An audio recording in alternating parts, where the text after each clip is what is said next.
is not really that strong of a case against them. Kasi sa Maynila, tatlo sa top 3 mayoral candidates ay pinatawag na ng Maynila, ay ng COMELEC.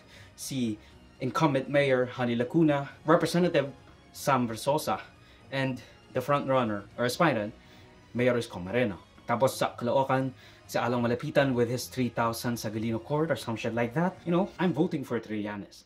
And I do hope that it's not just that. Kasi yung ganun, madali lang maalis. Kasi again, naglabas na nga si Alang Malapitan ng response laban sa COMELEC. And you know, as I said sa mga comment section niya, it's not the fact that it is legal or not. It is the fact that yes, it is legal, but is it ethical?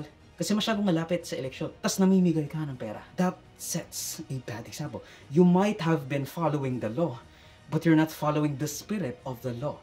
What is intended for that law, diba? Tapos ito pa, ito ang pinaka malaki na dapat nating i-enforce, hindi yung vote buying thing. Kasi, again, a lot of people already know about that.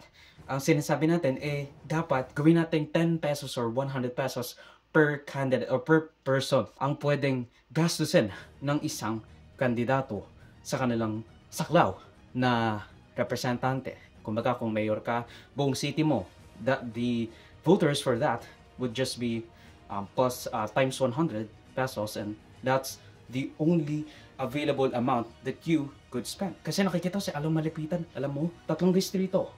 Ilang beses silang nagpapa-concert. Tapos ang mga host, bigatin, mga malakihan ang bayad. Malaki ang bayad sa talent fee.